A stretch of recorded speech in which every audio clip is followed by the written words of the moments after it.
బ్రహ్మనాయుడు గారు ఎవరు ఏ టైంలో స్పందించాలా అన్నది పార్టీ నిర్ణయం తీసుకుంటుంది. ఆ టైంలో వారు తప్పకుండా స్పందించవలసి వస్తుంది, స్పందిస్తారు కూడా. హలో, ఓకే ఓకే కంటిన్యూ చేయండి. అదే ఏ విధంగా ఇప్పుడు పార్టీ నిర్ణయం మేరకు ఏ స్పందన ఎవరి గురించి రావాలో ఉన్న వాస్తవాలు మాట్లాడడానికి ఎవరు స్పందించినా ఒకటే. నిన్న చూసాం, నిన్న జగన్మోహన్ రెడ్డి గారు దాదాపు 2 గంటలు రాష్ట్రంలో జరుగుతున్నటువంటి సమస్యలపైన ప్రజలు ఎదుర్కొన్నటువంటి వారి యొక్క మీరు చెప్పినటివి ఏవి చేయలేదు అంశాల మీద చాలాసేపు మాట్లాడారు. కానీ దాంట్లో ఏమి తీసుకొచ్చారు? ఒక్క రప్ప తప్ప ఇంకా మిగతావన్నీ గాజులు కొదిలారు. ఎంతసేపు ఉన్న రప్ప గడ్డం ఇట్లం లేదే ఇదే చెబుతున్నారు. నాకు తెలిసి యోగా డే లేకపోయిండి ఉండింటే ఈ రప్ప ఇంకొక 10 రోజులు జరిగేది వాళ్ళకి డైవర్షన్ లో. ఈ 10 రోజులు కూడా ఈ రప్ప గురించే మాట్లాడేవాళ్ళు. కాబట్టి నిజాలు నిర్భయంగా ఎవరు మాట్లాడినా, అంబటి రాంబాబు గారు మాట్లాడినా, ఇంకొకరు మాట్లాడినా, ఈరోజు సజ్జల మాట్లాడినా, నిన్న జగన్మోహన్ రెడ్డి గారు మాట్లాడినా ఆ పక్క నుంచి స్పందన లేదే అని అడుగుతున్నా. దానికి ఆన్సర్లు లేవే, రప్పకు తప్ప ఇంకా దేనికి ఆన్సర్ లేదు. అంటే ఇటువంటి పరిస్థితుల్లో మనం ఉన్నాం. ఇంకొకటి గుర్తుపెట్టుకుంటే ఈ యోగా డేలో దాదాపు 2 కోట్ల మంది యోగా చేస్తున్నారు, 5 కోట్ల మంది యోగా చేస్తున్నారు అనేది వారి స్వలాభం కోసమా అన్నది నా ఉద్దేశం. నాదే కాదు, ప్రజలందరి ఉద్దేశం. ఎందుకంటే ఇది ఆరోగ్యం కోసం కాదు. వీళ్ళు ఎంతసేపు ఉన్నా వారి లక్ష్యము గిన్నీస్ బుక్ లో ఎక్కాలనే లక్ష్యం తప్ప ఇంకా వేరేది లేదు. గిన్నీస్ బుక్ లో ఎంతసేపు ఎక్కాలనే లక్ష్యం తప్ప వీళ్ళకి ప్రజా ఆరోగ్య సమస్యలు గాని, ఆరోగ్యంగా నిజంగా అందరూ కూడా ఉండాలన్నది గాని అనే ఉద్దేశం కాదు.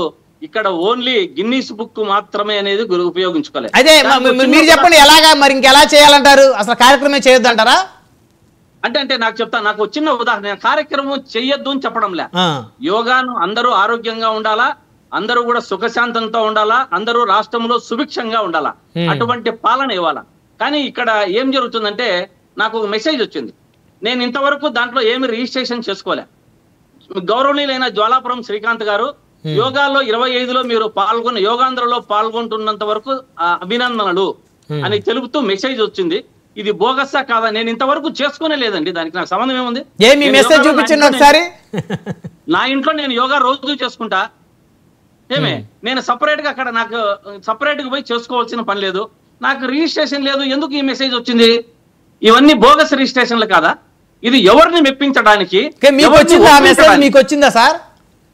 ఆ మెసేజ్ వచ్చింది. ఒకసారి చూపించండి. యోగాంధ్రలో పాల్గొన్నంత వరకు మీకు అభినందనలు అని చెప్పి వచ్చింది. ఓకే ఓకే ఇటువంటి చూపిస్తా. ఇటువంటి కార్యక్రమాలన్నీ ఎవరిని ఒప్పించడానికి, ఎవరిని మెప్పించడానికి? అంటే కౌంట్ పెంచుకోవడానికా? నాయుడు గారు, ఈ యోగా పక్కన పెట్టేస్తే యోగా సరే, యువతకు ఉద్యోగాలు ఉపాధి లేదు. ఈ ఉద్యోగాలు ఉపాధి లేక వాళ్ళకు మనశ్శాంతి లేకుండా పోతా అంటే ఈ యోగాతో ఎట్లొచ్చిందండి మనశ్శాంతి? యువతకు వీరు చెప్పినట్టు దాదాపు రాష్ట్రంలో ఎన్ని లక్షల ఉద్యోగాలు తీసేశారు? జగన్మోహన్ రెడ్డి హయాంలో ఎన్ని లక్షల ఉద్యోగాలు ఉన్నాయి? వీరు ఏం చేశారు, తీశారు అన్న కార్యక్రమాన్ని మనము చూసుకుంటే దాదాపు యువతకు వీరు చెప్పింది లేదు, ఉన్నది వెళ్ళిపోయింది. ఇటువంటి యువతకు ఉద్యోగాలు ఉన్నది తీసేసి యువతకు ఉద్యోగాలు లేక ఈ యోగా చేస్తే వాళ్ళకు మనసుకు ప్రశాంతత ఎక్కడి నుంచి వస్తుంది అని అడుగుతున్నా. మనసు ప్రశాంతంగా ఉండాలంటే ఇంట్లో సుభిక్షంగా ఉండాలా, మనకు ఉద్యోగం ఉండాలా, 10 రూపాయలు సంపాదించుకోవాలా, ఇంటికి పోతే తల్లిదండ్రులకు గాని భార్య పిల్లలతో గాని అందరూ కూడా సుఖశాంతులతో ఉండాలా. వారు చెప్పినది ఉద్యోగం లేకుండా ఉత్త యోగాతో మనశ్శాంతి ఎక్కడి నుంచి వస్తుంది? దీనికి సమాధానం చెప్పాలి. ఇప్పుడు చాలా మందిని చూసాం, చిన్న పిల్లలు ఈ యోగా పేరుతో విశాఖ జిల్లాలో ఉన్న వాళ్ళందరినీ, చుట్టుపక్కల గ్రామాల్లో ఉన్న వాళ్ళందరినీ పిలుచుకొని వచ్చి వాళ్ళకి రికార్డుల కోసం పసి పిల్లల్ని సైతం బస్సుల్లో ఎక్కించుకొని వచ్చి విశాఖలో వాళ్ళను ఒక షెడ్లలో పడేసి వాళ్ళకు బాత్రూముల్లో తినడానికి తిండి లేదు. ఇవన్నీ చూస్తే లాస్ట్ లో చూసారా? ఈ విశాఖలో పాల్గొడిన విద్యార్థులందరూ కూడా జగన్మోహన్ రెడ్డి గారు ఇచ్చిన ఆ ప్రభుత్వంలో ఇచ్చినటువంటి స్కూల్ డ్రెస్సులు వేసుకొని వచ్చారు.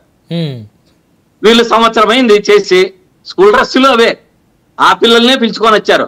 వీళ్ళు ఎంతసేపు ఉన్నా ఇవి రికార్డులు పెట్టాలని చెప్పి విద్యార్థులకు అవస్థలు తప్ప ఇంకొకటి లేదు అని తెలియజేస్తున్నా. గిన్నిస్ బుక్కుల రికార్డులో ఏజెన్సీల నుంచి బస్సుల్లో పిలుచుకొని వచ్చారు.